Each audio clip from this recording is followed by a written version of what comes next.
So we know, folks, that Donald Trump, much like any other major politician, is vastly Israeli first. They put America aside to focus on the tactics of Israel because of major foreign power lobby groups like AIPAC that run and sponsor their campaign.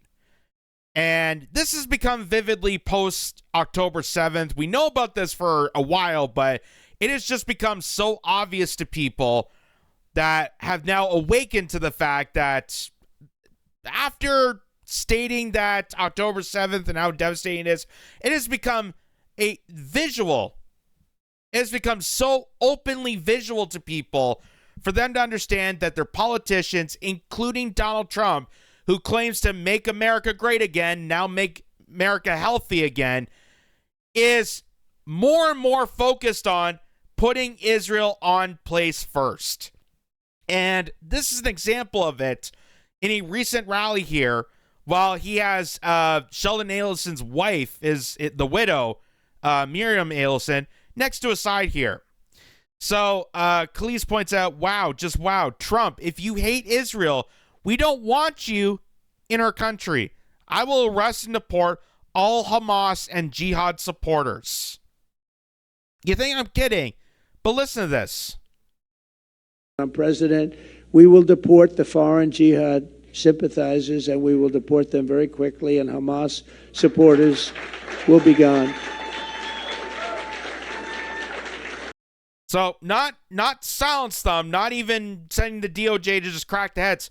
We will deport Americans who don't support another foreign country.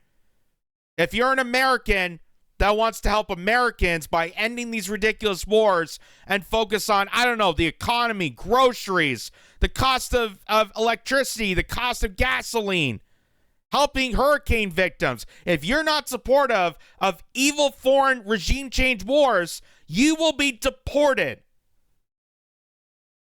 According to Donald Trump, according to Mr. Make America Great Again, we're going to deport Americans from exercising American rights and values.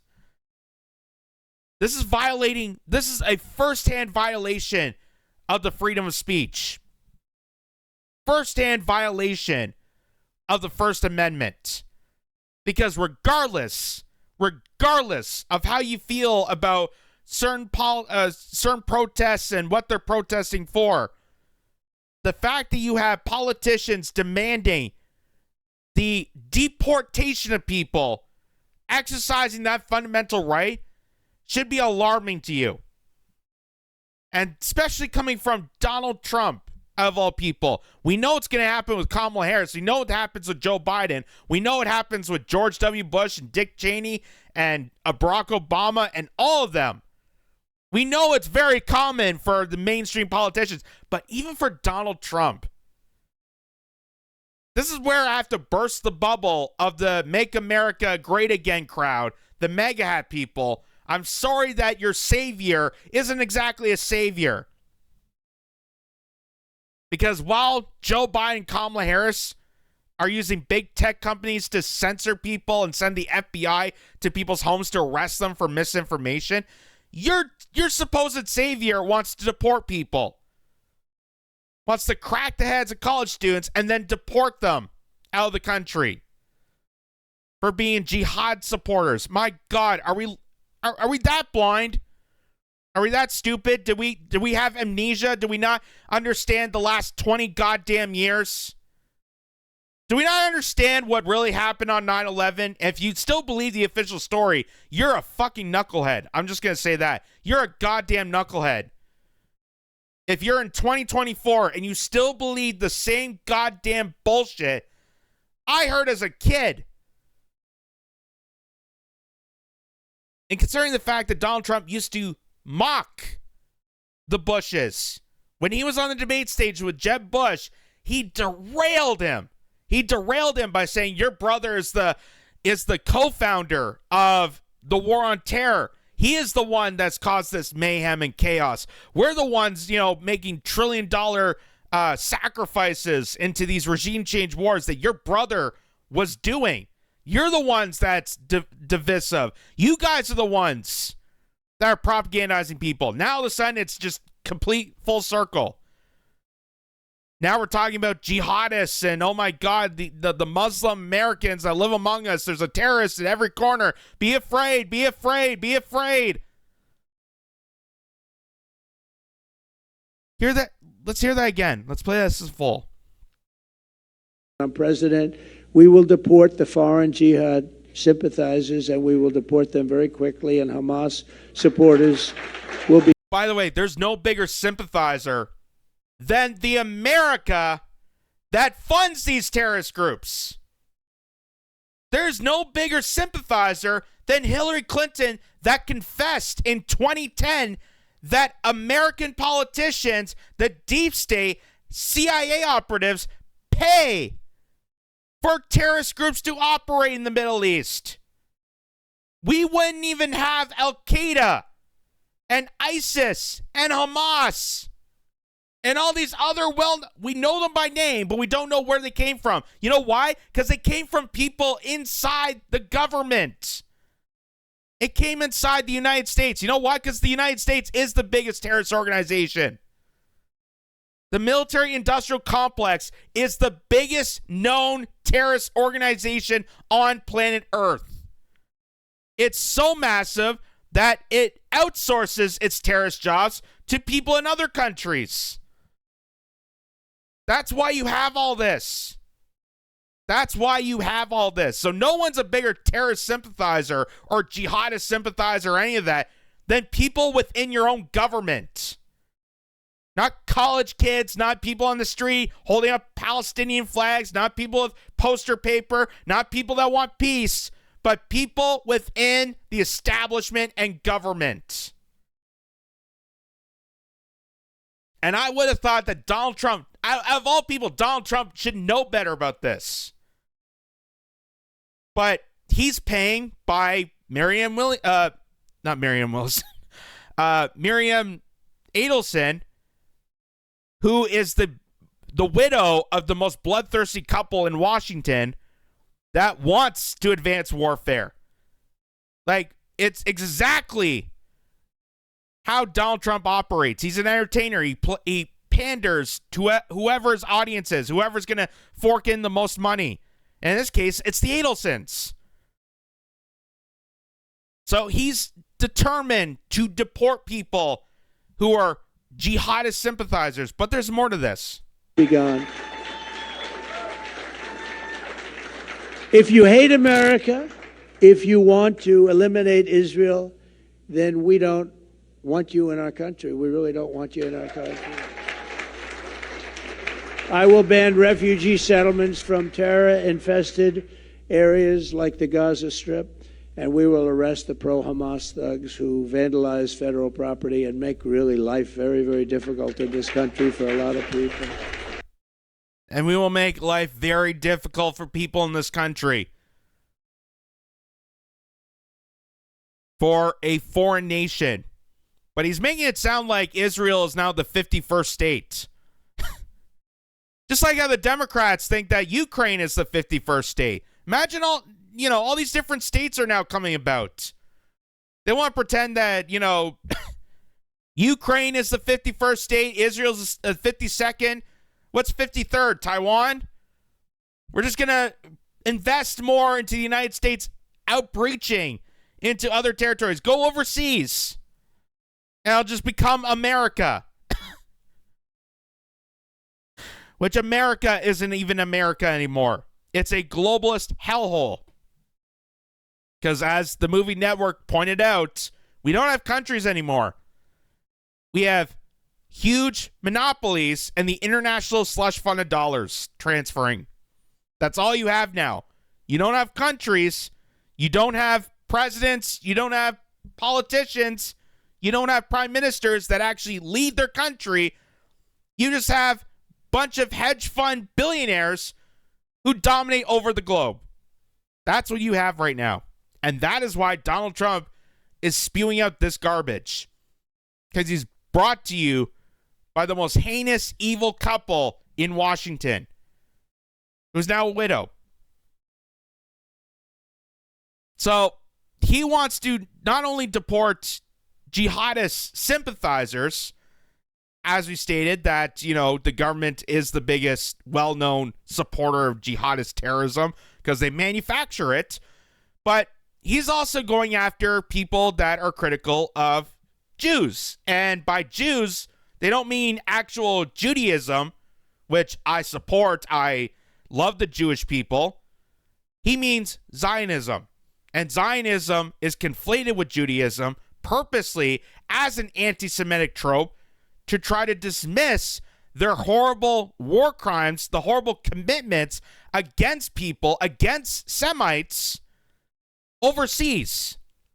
It's a political psyops that harbors and infests Judaism faith to purposely undermine people so they're allowed to continue their heinous acts. Zionism is not religious prophecy. It's a political psyops. It's brought to you by the Mossad. It's brought to you by war criminals like Netanyahu. It's brought to you by the CIA. It's brought to you by MI6. It's brought to you by the WEF. It's brought to you by the most evil, corrupted people imaginable. Not because it's religious prophecy. It actually goes against religion. It's a political psyops to diminish the true faith of Judaism so that they can have a takeover, colonization, a military base, psyop in the Middle East to dominate and control all Middle Eastern territory. That's why they've stopped caring about the hostages, stopped caring about October 7th, and now focused on destroying Lebanon. And now they want to start a war with Iran. They want to go into Syria. They want to go into Jordan. They want to evacuate and kill as many people in all these different territories as possible. Because it's nothing to do with defense. Nothing. So my question now to Donald Trump about that rhetoric is he's stating, I don't know why this isn't working. So he's stating that they're going to deport as many people that are critical of Jews, that there are Jew haters and terrorist sympathizers. Well, remember that the biggest well-known anti-Semites are the Zionists themselves. And my question is, if Donald Trump is serious about the actions that he's committing right here, if he's serious about deporting Jewish haters, the Jew haters out in America, then would this not be a call to action? You are traitor. You are traitor. Go to Gaza. Go. They want you in Gaza. Why you don't go to Gaza? Why you don't go to Gaza? Why you don't go? Why you don't go to Gaza? We are the best people in the world. You are not people. You are Amalek. You are Amalek. So this is a New York Zionist yelling at a rabbi. At a Jewish rabbi, a New York Zionist yelling at a Jewish rabbi that go to Gaza. If you love it so much, go to Gaza. I don't think he's saying that because he thinks that he needs a vacation, should go travel somewhere. I think he's saying that in the fact that I'm superior. I want you off the map because you're hurting my feelings, my mental brainwashed cult-like feelings, and I want you gone. But you're saying this to a rabbi. You're saying this to the most prominent Jewish people of Jewish people. So if Donald Trump and his rhetoric, if he's serious in combating, stopping Jewish hatred and deporting these people, then shouldn't Zionism be on the top of the list? Shouldn't all these Zionists that only claim to be Jewish because it's part of their agenda, it's part of their association, if they associate with Judaism, then they can use that as a tactic to further advance their war bloodthirsty agenda? Shouldn't they be on the top of the list? Because they're the biggest anti-Semites right now. They're the ones conflating Judaism and hurting Jewish people, attacking Jewish people, not just in America, but also in Israel. So shouldn't they be the first to be deported? Not college students? Shouldn't this be the obvious first step into helping relieve helping the safety of Jewish people by removing the Zionists that don't even care about Judaism to begin with? And you notice how after he says go to Gaza, listen to what he said after that. Listen to this. Why you don't go to Gaza? You are endangering We are the best people in the world. You are not people. You are Amalek. War criminal. He just said we're the best people in the world. This is exactly the same rhetoric that Nazis said to Jewish people as they're approaching the gas chambers.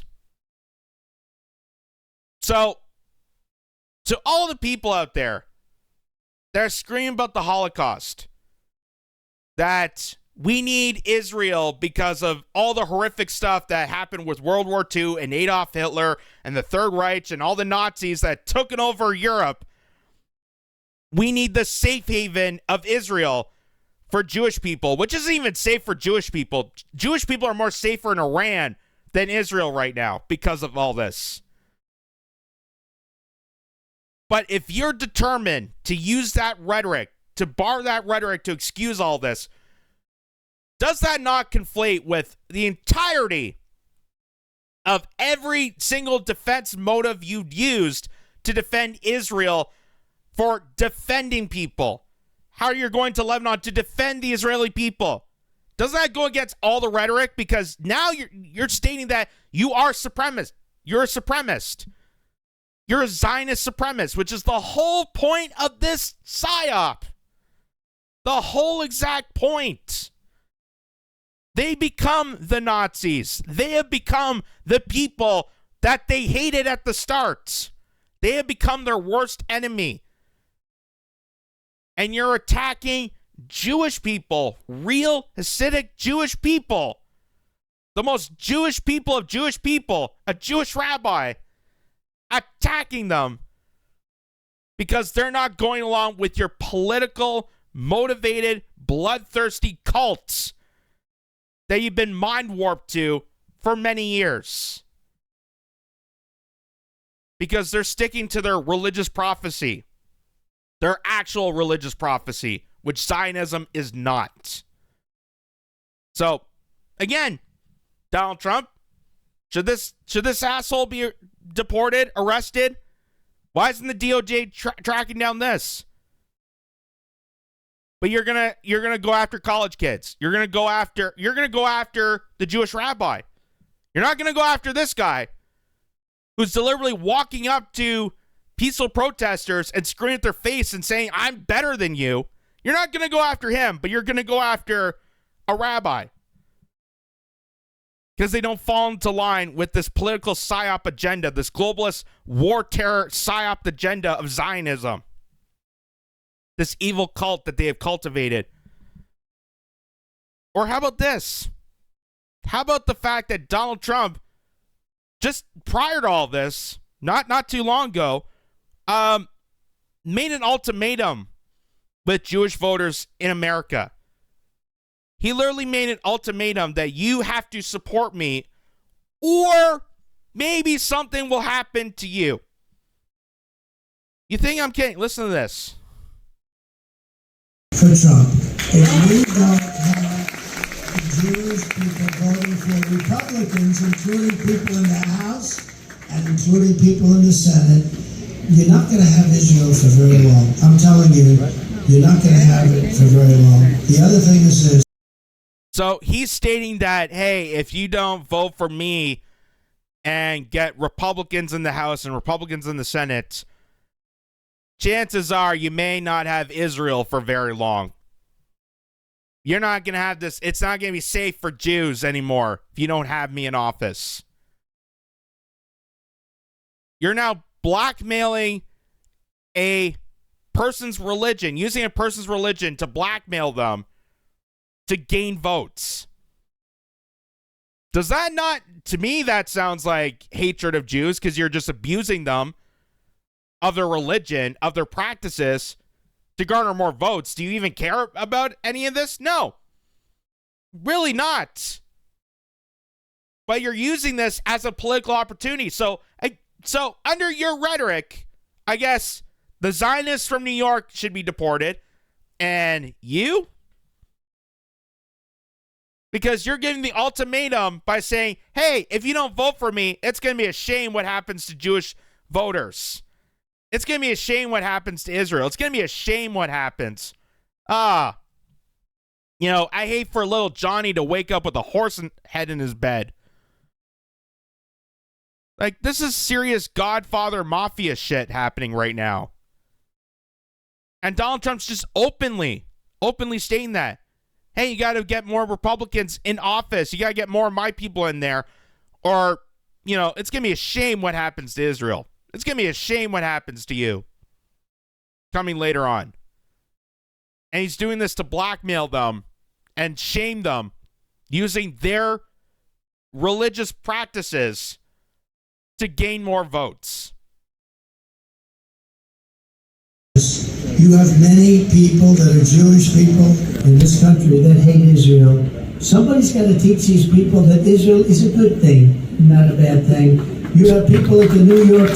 So many Jewish people, they just hate Israel. They hate Israel.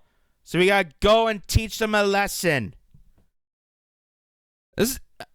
I feel this should be a joke. This should be a joke, but this is actually what he said. That we should go and teach these people. We got to teach them a lesson in how to respect our money laundering schemes. We got to teach them to respect the military-industrial complex. We got to teach them to respect the blackmail tyrants of the Middle East. We got to teach them to respect a bloodthirsty war goon like Netanyahu, who isn't even from the Middle East. You got to teach these people a lesson. So, under Donald Trump's rhetoric of deporting jihadist sympathizers, which that could be anyone in government, because no one's a bigger sympathizer than the people that establish and pay for terrorist operations in Middle Eastern countries. No one's bigger sympathizers than them. So they should be deported. And Zionists screaming at rabbis on the street should be deported. The people that are beating up Jewish people in Israel, they should be arrested and deported. And I guess under that same rhetoric, under that same logic, your ass should be deported for blackmailing people, for using their religious practices, their religious beliefs to blackmail and shame them to vote for you. The same way that Democrats do the same thing with black people. Oh, I guess you're not black then if you have a hard time deciding between the Republicans and Democrats. I guess you're not black if you don't vote for me. The same exact words that come from people like Joe Biden. Try to shame the voters, try to shame them and blackmail them based off their identities. How is that not considered Jew hatred? How is that not considered anti-Semitic? As for me, I love Jewish people. I have Jewish friends. I have people that I adore. And they call out this. I know Jewish people that call out Israel and say how garbage and disgusting this rhetoric is and how it's diminishing the Jewish faith. How so many people just feel ashamed now that they're associated with this. How Zionism destroyed the true essence of being a Jew. That Jewish people that have lived normal, healthy, peaceful lives feel ashamed now. Because these bloodthirsty, warmongering pieces of garbage, human garbage, and they're definitely supremacists, because they're using the same verbiage that Nazis used back in the day. They are definitely Zionist supremacy. Conflating that with Judaism is the most anti-Semitic way you could be doing with this. It's the most anti-Semitic. It's the most anti-Semitic thing you could do. And nobody's calling that out. But if you are critical about Israel, which your tax dollars are paying for, and as I've stated several times, if your tax dollars are paying for a war that's overseas, you have every God-given right to criticize it, regardless of what side you're on. You have every God-given... Your money is paying for that war. You have every single right to criticize it. You don't let the government fool you. Your money's paying for it. You have every goddamn right to protest, to counter-protest, to figure out that this war is bullshit, which most of them are. And they will never tell you that. But they're going to shame you. They're going to blackmail you. They're going to conflate things to make you feel like an absolute villain. The same way they did in the early 2000s. To get us into more heinous, bloodthirsty, catastrophic wars that this man used to call out before. So it turns out your savior is not actually a savior. Hate to burst the mega bubble for you, but that's life. That's reality.